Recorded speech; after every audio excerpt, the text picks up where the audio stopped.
로마서 8장 17절 18절.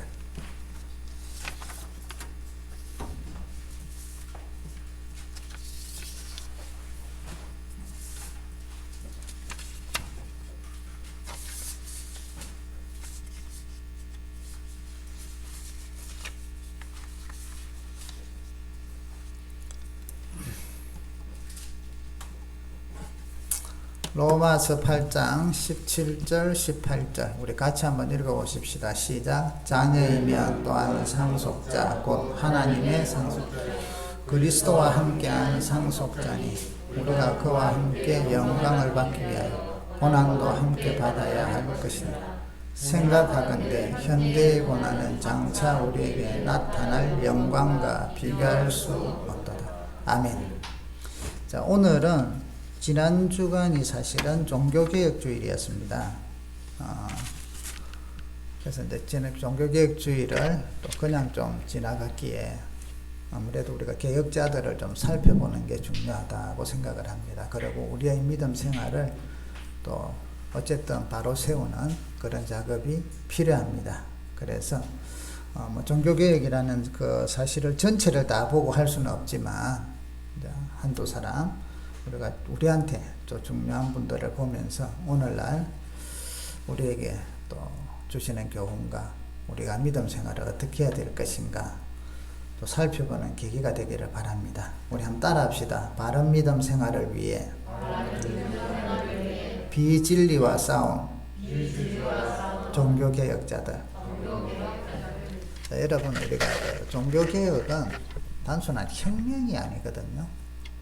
혁명적인 성향도 있지만 여기는 우리 바로 믿고자 하는 하나님 말씀 안에서 바로 믿고자 하는 사람들의 몸부림이에요. 종교개혁은. 그래서 바로 믿고자 하는 게 개인적인 차원이 아니라 이제 전체적인 교회의 전체적인 그러다 보니까 이제 우리 개인적이야 바로 믿고자 하면 막 개인적인 고뇌와 갈등만 하면 되는데 이제 전체적일 때는 문화, 사상, 또 반대자들 이런 하고의 이제 많은 그런 그 싸움 가운데서 그것이 세워져 가잖아요. 그래서 종교개혁이 일어나는 데는 여러분 순교자의 피가 있다는 것이죠. 오늘날 우리가 믿음 생활을 하시면서 우리가 더 성경에서 배우고 해야 될 게 피 흘림, 때로는 고난, 믿음 때문에 갖는 어려움 여기에 대해서 오늘날 너무 약해져 가고 있지 않는가 하는 거예요. 그렇다고 다 때려치우고 억지로 고난을 받고 억지로 죽으러 가고 이건 아니잖아요. 가능한 세상 속에서 복음을 전하기 위하여 세상들하고 가능한 충돌은 안 하려고 애를 쓰죠. 왜? 사랑으로 접하니까. 그럼에도 불구하고 세상은 주님을 싫어하고요. 복음을 미워합니다. 그래서 우리 성도들에게는 하나님이 주시는 은혜로 형통함이 있는데 이 형통함만 있는 게 아니라 고난이 함께 한다는 걸 항상 기억을 하셔야 돼요. 그래서 여러분 믿음 생활에 고난이 없다? 빨간불이에요. 빨간불이에요. 계속 고난이 없다? 이거는 빨간불이에요. 없을 수가 없어요. 정말 주님 닮아서 산다 하면 없을까요? 있죠. 주님이 고난을 받으셨는데 그럼 우리가 주님 따라 산다 하면 고난이 있어야 정상이라니까요. 근데 너무나 우리는 신앙생활에 고난은 피하려 하고 고난은 없기를 바라려 하니까 어떻게 돼요?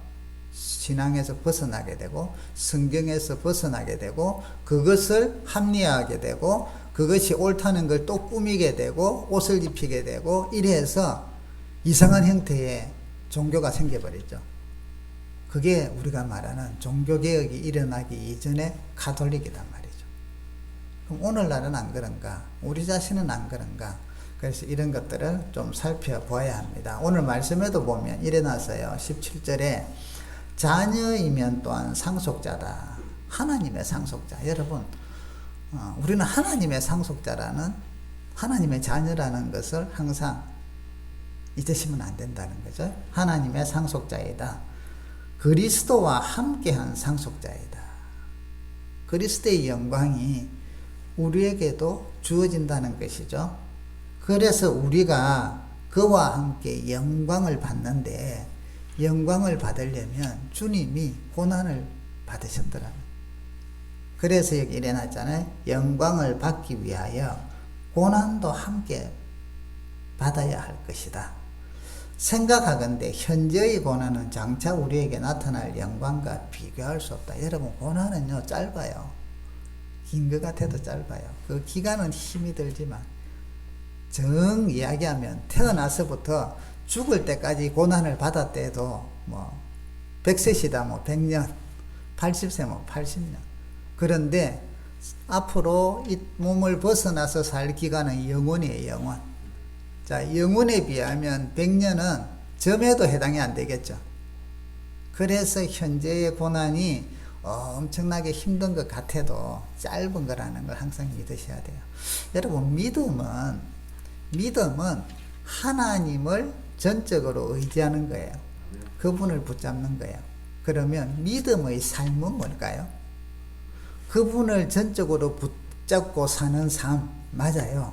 근데 이거를 우리 현실 세계에서 좀 더 정확하게 현실 세계에서 이야기를 하면, 믿음은 하나님을 붙잡는 삶인데, 하나님이 주님 예수님을 통하여 우리에게 하나님 나라를 가르쳐 주시면서 뭘 가르쳐 주냐면 하나님 나라의 가치관을 가르쳐 주셨어요. 하나님 나라의 법칙을 가르쳐 주셨다는 거예요. 그래서 믿음의 삶은 하나님 나라의 가치관으로 바뀌어서 사는 삶이에요. 그러니까 여러분 아셔야 될 건, 믿음은 하나님을 붙잡는 것인데, 그 하나님이 우리에게 알려주신 천국의 가치관으로 살아가도록 하는 것이 믿음의 삶이란 말이에요. 그래서 믿음의 삶은 가치관의 변화를 필연적으로 동반시킵니다. 믿음의 삶은 가치관이 바뀌지 않으면 절대 이룰 수 없는 거예요. 자, 돈에 대한 것도 보세요. 돈에 대해서 세상의 가치관이 있잖아요. 우리가 살아온 가치관이 있잖아요. 그러나 성경의 가치관이 있잖아요. 여러분은 이 돈에 대해서 세상의 가치관으로 삽니까? 성경의 가치관으로 삽니까? 성경의 가치관을 배워서 바꿔야만 믿음의 삶이라는 거예요. 구제? 세상에서도 구제를 해요. 그냥 어려운 삶.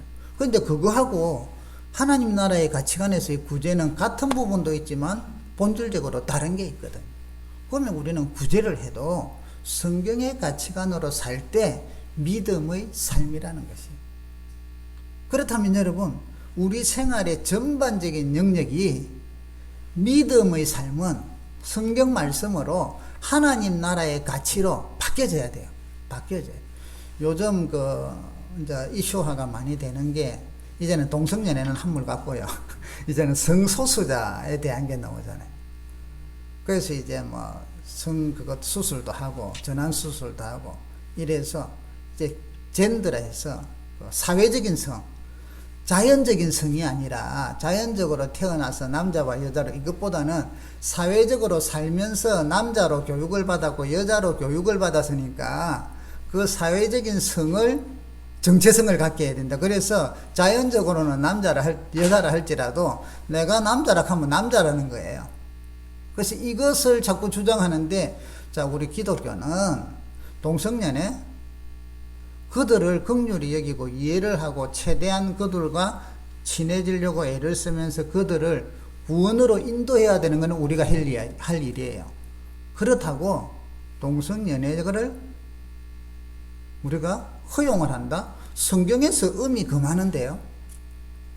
가치관이 바뀐다는 삶은요, 어떤 사람은 전에 국회의원이 막 이제 서울시장가 할 때인가 뭔가 나왔을 때 토론할 때 보니까, 이분이 아주 자랑스럽게 퀴어 축제에 대해서 왜 그 상대방에게 물어보더라. 당신은 참여 안 했습니까? 그들을 성소수자로 핍박하는 거 아니냐, 이 말이죠. 결국은 자기는 그게 참여하고 있으니까 아주 자유로운 사람이고 깨어있는 사람이고 그렇다는 거죠. 그 이제 상대방이 그런 거는 개인의 가치의 자유가 아니냐 하면서 이야기하더라고요. 여러분, 우리는 믿음의 삶은 성경의 가치관에 따라서 세상에서 싫어하더라도 살아야 되고, 그거로 유지해야 되고, 바꿔가야 되고, 핍박이 와도 이게 그리스도인의 삶이에요. 그래서 믿음의 삶은 여러분, 가치관의 변화가 일어나는 삶입니다. 이게 안 일어나면 절대로 이루어질 수 없어요. 왜 부패하냐? 왜 어렵냐? 자, 가톨릭 교회가 왜 타락을 했었고 부패가 됐을까요? 가치관이 세상 가치관으로 바뀌었거든요. 자, 여러분, 그 지도가 없어서 죄송한데, 그 지중해를 중심으로 세계 지도를 한번 머리에 떠올려 보세요. 지금 현재 요 유럽, 그 다음에 이탈리아, 그 다음에 요 뭐 프랑스 이런 데 있는 유럽, 그 다음에 요쪽은 이제 그 그리스, 그 다음 터키, 요쪽에 나오잖아요. 요가 이제 지중해라면. 자, 이랬을 때, 그 아프리카 지구까지 요 지중해를 중심으로 정복을 한 것이 로마단 말이죠. 로마가 패권을 장악하고 있다가 이제 두 개로 나뉘어요. 그래서 이쪽은 서쪽이니까 서로마, 유럽 쪽은 이탈리아 쪽, 그 다음 이쪽에 터키하고 이쪽은 동로마. 자, 서로마와 동로마가 나뉘어져요. 근데 이때 이제 그 기독교가 초창기에 이제 예수님과 제자들이 보세요. 하나님 나라 가치를 전하면서 뭘 받죠? 핍박을 받아요. 참 어렵게, 그분들은 복음 전하면서도 어렵게. 근데 희한하게 그 핍박 가운데서 복음은 자꾸 전파되게 되기 시작하잖아요. 그래서 도로 오히려 더 많은 사람들이. 근데 이 신앙들은 정말 견고했거든요. 핍박 가운데서 얻은 신앙이기 때문에 견고해서. 그러다가 콘스탄틴이라는 황제가 기독교를 이제는 그동안은 암암리했는데 양지로 드러내두죠. 공인을 한다 이 말이에요. 근데 이 사람이 그냥 한 게 아니라 이게 이제 로마가 두 개로 나뉘어서 그 왕이 죽으면서 이 동쪽 로마 지역은 큰형, 첫째, 이쪽 서로마 지역은 둘째한테 나눠주다 보니까 이제 나라가 두 개로 나뉘게 됐어요. 그래서 동쪽이니까 동로마, 서쪽이니까. 그런데 이렇게 이제 커가던 중에 나눠지기 전에 일단은 그 313년에 기독교를 이제 공인을 하고 나서 이분이 이제 콘스탄틴 대제가 전쟁을 나가는데 꿈에 자기에게 깃발이 보이는 거예요. 그게 바로 그리스도라는 깃발이 보여요. 그래서 이 깃발을 가지고 나가면 너가 이길 것이다. 그래서 이제 그때부터 이 X자에다가 P자 있는 거 있죠. 이게 이제 이 깃발이 그리스도의 깃발이거든요. 그래서 그걸 들고 정말 전쟁에 나갔는데 승리를 한 거예요. 아, 이 사람이 그래서 하나님을 경험하기 시작해요. 하나님을 체험하고, 그래서 이제 기독교를 이제부터는 양지로 끌어내요. 그동안은 음지에서 복음을 전거했던 기독교가 양지로 드러나면서 이 왕이 철저히 기독교를 보호하기 시작을 하고, 자기가 지금 왕이 돼서 경고하게 되는 게 그런 어떤 그 사람에 따라서 뭐 정치적으로 이용했다 뭐 했다 하지만 어쨌든 자기가 어떤 그런 은혜를 입었으니까 그런 일을 했을 거 아니에요. 자, 그러면서 기독교가 이제 양지로 드러나고 국가의 보호를 받기 시작을 하니까 여러분, 핍박을 받고 어렵게 믿음 생활할 때는 정말 우리말로 순수했어요. 성경 말씀대로 본질대로 하나님만 왜 우상을 안 섬기고 이래서 차라리 세상적으로 부귀가 와도 주님 섬기는데 방해된다면 잘라버려서 고난을 당하고 좋은 직장 못 들어가고 일용직으로 살고 막 이랬단 말이죠. 그게 이제 초대교회 성도들의 삶인데 양지로 드러나면서 국가적인 이제 혜택이 있기 시작을 하고 막 이러니까 왕이 돌봐주고 이러니까 점점 그런 데서부터 오는 이제 이 그 뭐랄까 걸러내던 게 약해지기 시작을 하죠. 그래서 좀 그러다가 근 395년 정도에는 기독교를 이제 국교로 삼아버리니까 왕부터 교회를 오니까 어떻게 되겠어요? 안 믿던 사람들이 막 이제는 로마 지역의 전부가 기독교가 돼버린 거야. 자, 이리 되면 세례는 엄청나게 베푼다고 바빴겠죠, 그죠? 그런데 전부 다 뭐예요? 껍데기다, 껍데기다. 정말 신앙 고백으로 받는 게 아니라 왕이 나가는데 그 밑에 신하들이 안 나가면 어떻게 돼요? 언제 내가 죽을지 모르는데 믿든 안 믿든 나가는 거예요. 특히 이제 로마는 다신교였거든요. 다신교였기 때문에 종교 바꾸고 이러는 데 대해서 뭐 크게 뭐 형식적으로 바꾸는 거는 자기들에게 크게 문제가 안 되니까. 그러면서 이제 기독교가 자, 예수님과 제자들 때는 핍박 속에서 복음을 전했는데 사도 요한이 근 90년에서 100년 사이에 순교를 하고 나서 그 이후부터는 사도들의 제자들을 우리는 속사도 혹은 교부라고 해요. 그 이어지는 사람들. 자, 이분들을 통해서 이제 그때부터 이제 이단이 이제 생기고 이래서 교회를 세우면서 갔는데 요게 말씀 안에서 잘 가면 되는데 세속의 것이 막 들어오다 보니까 이제 세상적으로 교황부터 시작해서 이제 성직자들이 파워가 생기잖아. 은연중에. 내가 파워가 주어졌어요. 그곳에 예를 들면 우리 뭐 그쪽 지역의 군주가 영주가 그쪽 교회에 참여해서 또 예배를 드리면 얼마나 그러고 또 영주가 그 당시 사제들을 신부를 만나면 신부님하고는 심부름 시키고 이래 안 했을 거 아니에요. 신부님하고 존경을 했을 거고. 자, 이러다 보니까 점점 부유함과 권력과 이런 맛을 보기 시작을 해요. 자, 그러다가 아까 이 서로마 쪽에 위에서 야만족이라 하죠. 게릴라 그 게르만족부터 시작해서 여러 족들이 밑으로 쳐들어 내려와요. 그래서 또 이쪽에서는 훈족이 막 쳐들어와서 이게 다 그래서 이제 이 서로마가 망해버려요. 망하는데 종교는 끄떡없어. 기독교는. 자, 기독교 입장에서는요, 이 야만족들을 전도하기 시작을 해요. 그래서 오히려 이 야만족들이 종교를 바꾸기 시작을 해요.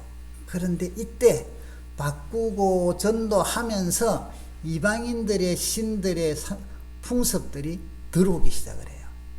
이걸 걸러내지를 않았다. 그래서 가톨릭은 이방인의 신들 방식과 기독교의 방식이 혼합되어 있는, 그래서 마리아 상도 나오는 거고요. 아기 예수 상도 나오는 거고, 별 희한한 것들이 성물들에 대해서 그게 구원을 준다 하고 이러는 게 왜 가톨릭이 그럴 수밖에 없었냐면, 이렇게 선교하고 흡수돼 가는 과정에서 걸러내지를 못했어요. 이것도 좋고 저것도 좋고 섞으면 되니까. 그렇다고 해서 하나님 안 믿는 건 아니고 또 이걸 바꿔서 더 좋아하면 되지 않느냐 하면서 일한단 말이에요.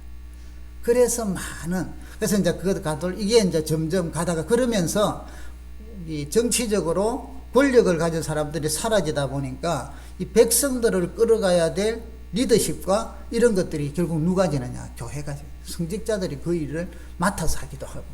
이러면서 점점 성직자들이 세상의 맛을 즐기기 시작을 하죠. 그래서 부와 권력과 이런 것들이. 자, 이게 계속 쌓여가는 거죠. 그러면서 이제 교황과 왕과 대치도 하고 이러던 중에 교회가 이제 점점 이런 사상이, 그 종교 형식적인 사상이 가득하다 보니까 무슨 어떤 성인이 죽었다 하면 또 성당 밑에 모시고, 뭐 유해도 모시고, 그래서 유해도 잘 간직하면 거기서 영험이 있다 해가지고, 무슨 완전히 우리가 지금 성경에서 보면 이거는 희한한 일들을 하고 있었단 말이에요. 그리고 또 사제들도 결혼을 못하게 하고, 또 성경에서 빗나갔죠. 그런데 그러다 보니까 그냥 일어납니까? 신부와 수녀들 사이에 아기가 생기고 낙태가. 그래서 어떤 수도원 밑에는요, 아기 유해가 엄청나게 많이 드러나기도 하고. 자, 이런 부패들이 그들의 이 어떤 성직이라는 옷 속에서 계속 가득했다. 그러다 보니까 이제는 또 이게 형식을 중요시하다 보면 교회당도 점점 크게 지어야 되고 멋있게 지어야 되잖아요. 그래서 뭐 그 당시 또 성화도 많고, 베드로 성당 이런 걸 지으려니까 돈이 어마어마하게 든다면, 그러니까 돈을 어떻게 하면 또 모아야 될까? 또 이제 머리를 짜내는 거죠. 신앙적으로 어떻게 짜낼까? 그래서 짜낸 게 면죄부예요. 여러분들의 돈이 탁 떨어지는 순간에 부모의 영혼이 연옥에서 천국으로 간다. 그러면서 하고, 또 성직을 매매하고, 그러면 큰 돈 주고 사. 왜냐면 더 많이 벌 수 있으니까. 옛날에 우리 관리들이 다 부패한 관리들이 그런 것처럼 자, 이런 것들이 오만 일어났답니다.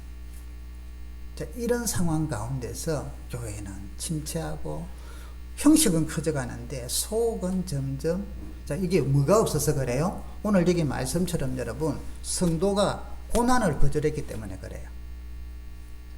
현재의 영광, 현재의 어떤 것을 내가 부유, 나의 안위, 나의 성공, 나의 어떤 목적을 이룸. 자, 이것 때문에 이것이 목적이 되다 보니까 자꾸 그게 대한 세상적인 게 자꾸 들어와요. 그래서 그것을 만족하고 그것을 채우다 보니까 하나님 말씀과는 점점 멀어져 가요. 그래서 믿음으로 살고자 하는 사람들의 가치, 그 고난은 사라지고 시작해서 세상적인 탐욕을 얻기 위한 고난들은 생겼겠죠. 탐욕을 얻기 위해서, 자기의 어떤 것을 이루기 위해서. 그 고난은 주님하고 상관없는 고난입니다. 그러니까 여러분, 우리 신앙생활, 여러분, 우리 개개인들이 특별히 그래요. 우리 모두가. 여러분 삶에 나는 주님을 믿는 것 때문에 고난이 있는가?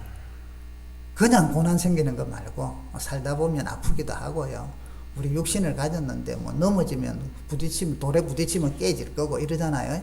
그런 거 말고 그런 거는 전체적으로 똑같고 내가 정말 예수는 믿는 것 때문에 내가 버리는 게 있는가? 고난 받는 게 있는가? 포기하고 있는 게 있는가? 이것을 한번 살펴보는 기회가 되기를 바라요. 이게 없으면 이것 때문에 싸워야 돼요. 잘 안 되거든요. 내가 포기하려고 하고 잘 안 되고 싸우고 잘 안 되고. 우리 종교개혁자 오늘은 두 사람만 이야기를 합니다. 종교개혁자 하면 루터라는 분이 있잖아요. 저기 그림이 나오죠. 아주 잘생겼죠. 통통하게. 얼굴이 복스럽. 자, 저분이 이제 저분의 그것은 독일에서 일어났기 때문에 독일은 이 루터교가 줄을 잡고 있죠. 그리고 이제 저분의 신앙을 따라서 세워진, 그러니까 개신교가 여러 개가 있는 거는 지역마다 일어나서 그래요. 그 지역의 리더들이 다르고. 독일에서는 루터가 이제 시작을 했는데, 여러분, 루터가 시작한 게 아니라 그 앞에 벌써로 많은 사람들이 이제 본질로 돌아가자. 쉽게 말하면 성경으로 돌아가자는 이야기들을 하면서 성경대로 살아야 되는데, 그래서 성경 번역 작업도 하고 막 이러다가 화형을 당하고 그래. 이 교회권이 얼마나 타락했냐면, 반대되는 소리를 이야기하면 종교재판으로 무조건 처단할 수가 있어요. 그래서 화형도 시키고. 그렇기 때문에 누가 함부로 그게 덤비겠어요. 그런데도 주님의 그 말씀에 대한 뜨거운 열정을 가지고 그것에 대해서 저항하는 사람. 그래서 성경도 일반 성도들은 읽을 수가 없었어요. 왜냐하면 라틴어로 되어 있어갖고 일반 성도들이 못 배운단 말이죠. 그러면 이제 사제들이 읽어주는 대로 읽어줘도 뭔지도 모르잖아요. 그래서 종교개혁에서 필수적인 게 하나가, 개혁자들이 한 것 중에 하나가 성경 번역이었어요. 요즘으로 말하면 우리가 쉽게 읽을 수 있는 성경으로, 우리 지금 한글로 돼서도 이게 한문하고 있을 때 있으니까 어려워갖고 쉬운 성경 뭐 이런 거 나오잖아요. 그죠? 그런데 아예 못 본단 말이죠. 못 보는 것들을, 그래서 성경 번역 작업을 많이 한 이유가 바로 그거예요. 자, 이 이제 루터라는 분이 사실은 수도사예요. 쉽게 말하면 신부란 말이죠. 그러다가 아주 똑똑하니까 교수였어요. 그런데 이제 젊은 수도사 루터가 뭘 고민했냐면 구원에 대해서 고민을 했어요. 내가 죽으면 천국 갈 수 있을까? 지금 여러분과 저는요, 이신칭의 믿으면 구원을 받는다, 믿으면 의롭게 된다 하는 그 성경에 있는 신학적인 교리를 갖고 믿어요. 그렇기 때문에 우리한테는 아무 문제가 안 돼. 그러나 이 당시에는 이런 게 없을 때예요. 이신칭이라는 그 성경은 있어도 아직 그것을 깨닫고 발견하지 못할 때다만. 그래서 내가 구원을 어떻게 하면 받을 수 있을까? 어떻게 하면 제사함을 받을 수 있을까? 내가 어떻게 하면 거룩하신 하나님을 만날 수 있을까? 나 같은 추한 죄인이 어떻게 천국에 갈 수 있을까? 하나님과 화목할 수 있을까? 이게 대해서 엄청나게 고민을 했대요. 그런데 그것을 고민을 하고 그러면 이제 회개하고 이러고 나면 평강이 오고, 이게 아니라 또 더 불안하고. 그래서 공부도 열심히 해봤지만 해결이 안 됐어요. 왜냐하면 그 당시 중세 신학 자체가 구원은 구원에 필요한 공로를 쌓아야 된다라는 신학이단 말이죠. 그 신학이 밑에 기반이 있는데, 구원은 공로를, 행위를 쌓아야만 온전한 구원을 받을 수 있다. 그러면 그 구원에 필요한 공로를 어떻게 쌓아야 되느냐? 교회가 규정한 규칙대로 지켜야 되고. 자, 그래서 이제 가톨릭 교회에서 제시하는 것들을 어기면 안 돼요. 그리고 개인적으로도 여러 가지 선행을 쌓아야 되고, 엄격한 규율대로 지켜야 되고, 또 고행을 해야 되고. 자, 이러니까 이런 것들을 루터가 나름대로 열심히 했어요. 그리고 또 성인들의 공로를 우리 힘으로 안 되니까 의지해야 되고. 가톨릭 또 이 교리 중에 그 당시에 지도자들은 또 무엇을 또 이 사람들을 현혹했냐면, 성자들의 공로가 우리를 구원하고도 남는다. 그래서 그 가톨릭은 세례명이 성자들 이름을 써주는 이유가 그런 거예요. 성자들의 공로를 통해서 구원을 받고자 하는 거예요. 그리고 성직자들도 성자들이 그런 것들을 통해서 구원을, 자기뿐 아니라 다른 사람도 구원을 해줄 수 있다 하고 이제 가르치니까, 이 성자들의 유물, 유골, 이런 데는 신비한 능력이 나타난다라고 우리가 생각하면 말도 안 되는 것들을 가톨릭은 지금도 그대로 믿고 있어요. 그런 부분들을. 그래서 루터도 수많은 유물들을 보고, 그래서 그거 보러 성지순례들을 많이 가요. 보기도 하고, 어떻게 비슷한 거 있으면 소지도 하고, 그래서 또 순교자의 피가 자기에게 철철 흘러 넘쳐서 막 이제 하나님 앞에 영광 돌리고 구원도 이루고 싶었단 말이에요. 그래서 이제 그들에게 있어서 그 당시에 성지순례 중에 로마 성지를 순례하는 게 아주 큰 그들에게는 목표였어요. 왜냐하면 거기는 가면 성물도 있고 영적인 지도자들도 있고 교회의 모든 그게 있고 또 막 보화도 있고 성자들을 숭배할 수도 있고 엄청나게 뭐가 많으니까 그거 한번 갔다 오면 구원 문제는 완전히 해결될 것 같아.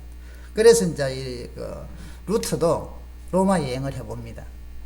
그런데 그 가봐도 별 볼 일이 없는 걸 알게 됐어요. 오히려 더 성직자들이 부패와 타락을 하게 돼요.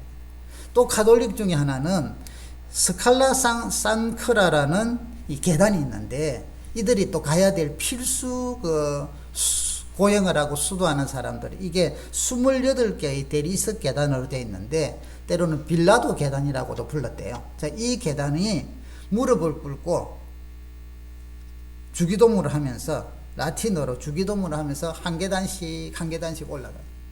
그러면 대리석에다가 그러면 이게가 멍도 들 뿐 아니라 피도 나고 그런 고행을 하면서 주여 나를 용서해 주소서. 그러니까 고난의 방법들, 그 수행하는 방법들이 참 많았다는 거예요. 근데 루터가 또 이것도 해봤어. 자기도 막 그러면서 피에 멍이 들고 무릎에서 피가 절절 흐르도록. 그런데 그거 하고 나서도 그는 소용이 없었어요. 심령 속에 구원에 대한 불안함과 이런 것들이 여전히 남아있어요. 그러다가 그가 하나님 말씀을 물론 교수님과 가르쳤잖아요. 가르치고 하던 중에 로마서를 보다가 은혜를 받기 시작해요. 로마서의 말씀 속에 하나님의 의가 나타나서 우리를 구원하시는데, 예수 그리스도를 통하여, 그분을 통하여 우리를 구원하시더라. 그래서 이신칭이라는 이 교리를 루터가 이야기를 하기 시작해요. 우리의 구원은 나의 공로로, 나의 고행으로, 자기도 해볼 만큼 다 해봤는데 또 많은 분들이 하는데, 그것으로 구원을 얻는 것이 아니라 하나님의 은혜다. 하나님이 의롭게 하셨다. 예수 그리스도를 통하여 그분의 의가 우리에게 임하였다 하면서 강조하기 시작을 하고 그것을 가르치기 시작을 해요. 그러다가 우리가 잘 아는 75개조 반박문을 수도원 입구에다가 걸어요. 아마 이걸 통하여 이렇게 큰 종교적으로 센세이션이 일어날 줄은 루터도 몰랐을 거예요.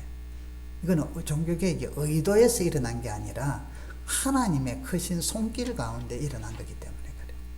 그런데 그것 때문에 그게 막 금방 퍼지고 이제 그래 됐다.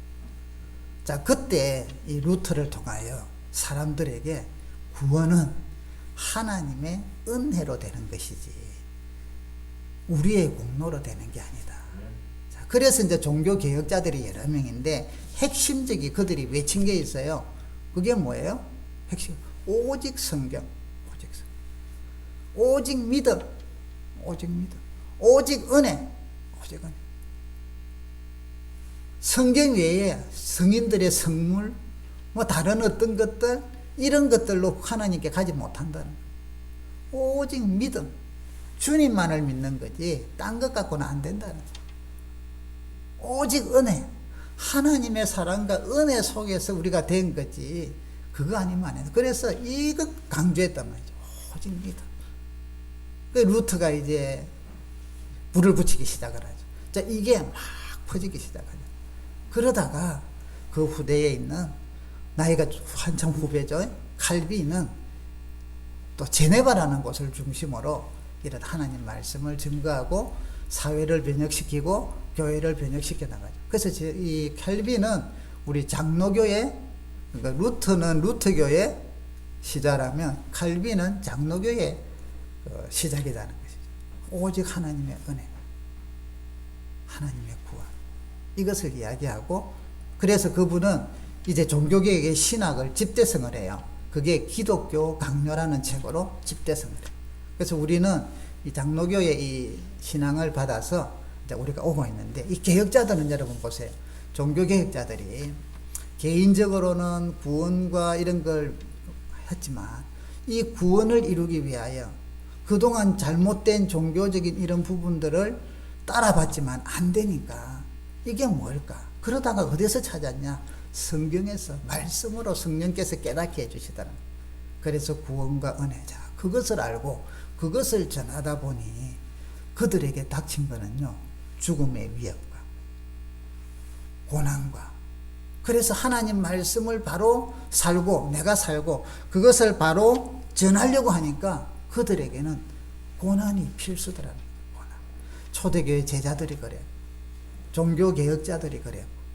믿음의 백성들은 역사를 이어서 지금까지 말씀대로 바로 살려고 하면 여러분 고난이 동반된다. 꼭 50대 50도 아니에요. 어떤 데는 고난이 많을 때도 있고 어떤 데는 고난이 적을 때도 있고요. 항상 고난이 없다 이건 아니거든요. 그런데 인생의 전체적인 흐름에 봤을 때 성도의 삶 속에는, 그래서 오늘 성경에 보면 이 로마서 8장은요 참 1절에 보면 그러므로 이제 그리스도 예수 안에 있는 자에게는 결코 정죄함이 없다. 아마 그 루트가 이 말씀을 보면서 막 영안이 열렸을 거예요. 환희를 느꼈을 거예요. 자기는 정죄 때문에 막 괴로워했는데 그리스도 안에 있는 자는 정죄함이 없다. 왜냐? 2절 그리스도 예수 안에 있는 생명의 성령의 법이 죄와 사망의 법에서 너를 해방하였다. 지금까지 막 죄와 사망의 법 때문에 괴로워했는데 생명의 성령의 법 얼마나, 그래서 로마서를 루터는 참 제일 좋아했어요. 얼마나 은혜가 돼요. 여러분 하나님께서 예수 그리스도를 통하여 우리를, 그래서 성령이 증거하셔서 생명의 성령의 법으로 우리를 해방시켰기 때문에 그리스도와 함께 상속자가 됐다. 이 상속자가 된 하나님의 사람들은 이제 하나님의 백성답게 살아서 하나님을 모르는 사람들이 하나님을 믿으면 저렇게 되는구나, 저런 게 좋구나 하고 하나님을 만날 수 있도록 하나님께서 그 백성들에게 주신 게 말씀이라는 거죠. 그래서 출애굽한 이스라엘 백성들에게 그동안은 애굽의 법과 애굽의 가치관으로 살았지만 이제는 새로운 하나님의 말씀의 법으로 살아라고 준 게 십계명이고 율법이었단 말이에요. 그래서 그들은 이 법을 떠나면 하나님이 용서를 안 하셨죠. 이 법을 지켜라. 그 법을 떠나면 그들이 고난을 받고 외침을 당합니다. 이것이 오다가 사람들이 또 종교적인 성향으로 성경을 말씀을 자기들 편의대로 해석을 하고 그리 사니까 주님께서 오셔서 본질적인 것까지 가르쳐 주시잖아요. 본질적. 그래서 산상수훈이나 신약의 말씀은 구약과 함께 하나님 말씀으로. 여러분 오늘날 코로나 때문에 우리가 이제 또 새롭게 이제 하니까 요즘 확진자가 많이 늘어나잖아요. 그죠? 그래서 이런 코로나 때문에 또 여러 가지 이것들로 인하여 생기는 여러 가지 환경적인 변화들, 또 앞으로 문화적인 변화들, 세대적인 변화들, 이런 것들이 우리를 계속적으로 엄습해 올 거예요. 이때마다 여러분, 처음에는 우리가 몰라서 당혹할 수는 있으나 오늘 말씀을 생각하면서 하나님의 백성들은 여러분 고난이 올 때 너무 겁내지 마시기 바랍니다. 오히려 그 고난이 믿음으로 사는 사람들에게는 더 믿음을 단단하게 해줍니다.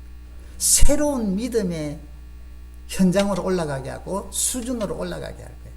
그런데 그런 것 때문에 피하거나 그게 눌리게 되면 믿음은 너무나 약해져요.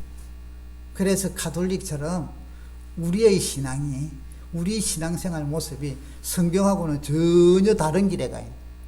그래서 다시 돌이켜야 되는 이런 상황들을 맞이하게 된다는 거죠. 여러분, 우리 말씀 가운데 참 여러분들이 살아간다고 믿음으로 살려고 애쓰시는데 그게 더 우리가 성경 중심으로 살아갈 수 있기를 바랍니다. 종교개혁자들은 믿음의 삶을, 바른 생활을 하려고 바로 믿어보려고 외쳤던 몸부림이 그들에게 고난이 있었고요. 초대교회 성도들도 바로 믿으려고 애썼던 그들에게 고난이 따랐고요. 오늘날 우리도 바로 믿어보려고 하면 여러분 고난이 따라요. 그럼 그 바로 믿어보는 기준이 무엇이에요? 본질적이래. 오직 성경, 오직 믿음, 오직 은혜. 가톨릭에 이런 부패들이 많이 있지만 우리 개신교도, 우리 한국교회도 가슴 아프게도 이런 요인들이 있어요. 그럼 이런 것들을 우리가 비판할 게 아니라 걸러내려고 하면 여러분 우리가 말씀을 바로 알아야겠죠. 어떤 분들이 이런 이야기를 해요. 현대판 매매, 성직 매매. 어느 교회가 장로님이 되고 권사님이 되면 어떤 분들은 500만 원 헌금을 해야 되고 500만 원은 1000만 원을 해야 되고 이런 이야기들이 소수의 교회에서 일어나겠죠. 그래서 그것 때문에 이게 이제 현 사람들은 그걸 당연시 여겨요. 그래서 이제 그런 것들이 다른 사람들한테는 이해도 안 되고 또 믿음을 떨어뜨리게 만드는 요인들도 있고 이런데 여러분, 교회는 자, 직분자는 여러분 하나님의 은혜로 세워집니다.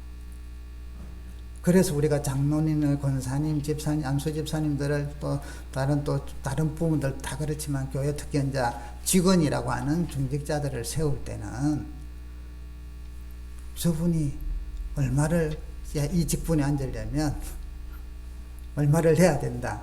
이거는 가톨릭으로 돌아가는 거예요. 성경에 우리는요 앞으로 그럴 거예요. 그때 형편에 따라 하겠지만 장로님이 세워지고 권사님이 세워지고 안수 집사님 요까지는 이제 좀 교회에서 그 정치구 직원이라 하거든요.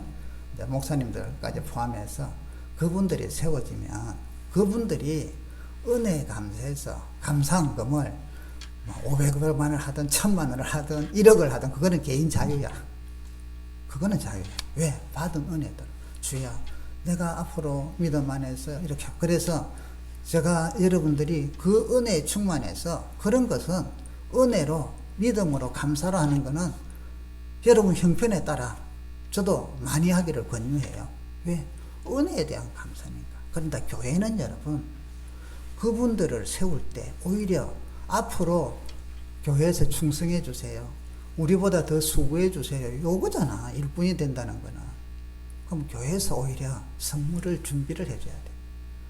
다음에 우리 생각을 뭐로 해주지? 옷을 한번 해줄지. 아니면 뭐를. 왜? 그게 정상이다. 개인적으로 하는 거는 그거는 개인이 은혜대로 알아서 하는 거고 그거는 우리가 절대 터치할 것도 아니고 하면 좋아요. 또 감사해 보세요. 이거는 권면하죠. 그러나 그거는 오늘날 여러분 그런 식으로 중직자가 되면 우리는 그리고 그분들은 또 어떻게 해요? 나는 이제 한계가 올라갔다. 교회에서 내가 뭔가 좀 높은 사람이다. 이것 자체가 벌써 교만이고 잘못된 길이에요. 잘못된 길. 내가 타락했구나 하는 걸 아셔야 돼. 목사가 이제 최고 높으니까, 교회에서 최고 높으니까, 질서상 우선순위를 둘 뿐이지 높은 건 아니에요. 아시겠죠? 장로님들 질서상 목사님 협력해가지고 목회 잘하라고 세우신 분들이고 성도들을 이렇지 목사님 다음 장로님 2등 이런 거 아니에요. 교회에는 계급이 전혀 없어요. 영적 계급 전혀 없어요. 뭐 능력이 많으니까 뭐 봉사를 많이 하니까 그런 거 없어요. 다 주신 은혜대로 하는 거예요. 그러면 여러분, 자, 요런 거 하나도 그냥 잘 믿어야지 해가 되는 게 아니라 본질적으로 성경을 배우고 그 말 자세로서 살아가기 위하여 때로는 그것과 반대하는 사상들, 반대하는 어떤 문화와 싸워나가야 돼요. 지난 시간에 잠깐 말씀을 드렸지만 종교개혁이라는 이날에 사탄의 공격이 닥쳤어요. 뭐로 해요? 할로윈데이. 할로윈데이는 귀신들을 저거는 쫓는다 하지만 귀신들 날이잖아요. 귀신들 추가. 종교개혁은 그런 어두운 귀신이나 어두운 그 생각들에 사로잡혀 있는 데서 비진리에 사로잡혀 있는 사람들에게 말씀을 통하여 진리를 바로 세운 것이 종교개혁이다. 그래서 암흑이 물러가고 미신이 물러가고 어둠의 어리석은 생각들이 물러가도록 진리가 너희를 자유케 하리라. 주님이 하신 말씀입니다. 우리가 이 자유는 바른 진리를 알게 돼. 그러면 진리를 알고 그 진리대로 살아가려고 저와 여러분은 몸부림을 쳐야 돼요. 왜? 그 은혜를 아니까. 이 진리를 잘 지키고 살면 구원을 얻는다가 아니라 은혜를 아니까 은혜에 감사해서 우리 교회가 우리 개인의 믿음 생활이 이상한 대로 흐르면 안 되니까 그것을 지키려고 개혁자들이 몸부림치며 오직 성경으로 돌아가자, 오직 은혜로 돌아가자, 오직 믿음으로 돌아가자 하며 죽기 살기로 전파하고 외친 것처럼 오늘 저와 여러분들도 죽기 살기로 이런 일을 해야 된다. 여러분, 여러분들은 이 세상의 빛입니다. 하나님께서 저와 여러분을 통하여 영정도를 또 인천을 이 세상을 밝히는 빛으로 우리를 부르시고 지금 세우셨다는 거예요. 여러분이 하는 있는 영역, 여러분이 있는 그 영역이 저와 여러분들은 1500 이때 이 시대 때 루터는 이런 식으로 종교개혁을 하고 빛을 밝혔다면 오늘 저와 여러분은 여러분의 직업, 여러분의 삶의 현장, 여러분이 하고 있는 그 일들을 통하여 그리스도의 빛을 비추는 오늘의 개혁자들이 되죠. 오늘의 종교개혁자들. 우리 주변이 많이 부패된 게 있다면 우리가 그것을 개혁해내 바로 살아나가요. 여러분, 주님이 은혜 주셨고 주님이 빛으로 우리를 부르시고 우리 가운데 오셔서 세상의 빛이 되시고 소금이 되셨는데 여러분 힘으로 하는 게 아니니까 더 많이 기도하고 더 믿음으로 이 일을 가다가 고난이 닥치면 기뻐하시기 바랍니다. 말씀대로 사는 것 때문에 고난이 오십니까? 믿음으로 살려고 하다 보니 고난을 당합니까? 기뻐하고 즐거워하라. 하늘에 너희 상이 큽니다. 아멘. 기도하십시다. 오늘 말씀을 생각하시면서 우리에게 영적인 힘을 달라고 또 기도하는 시간 되기를 바랍니다. 기도합니다. 아버지 주여, 이 시간 저희들이 한 마음으로 간절하게 기도합니다. 오 주여, 우리의 부족한 것을 주시옵소서. 나의 하나님 아버지 주시기를 바라고 주여 도우시옵소서.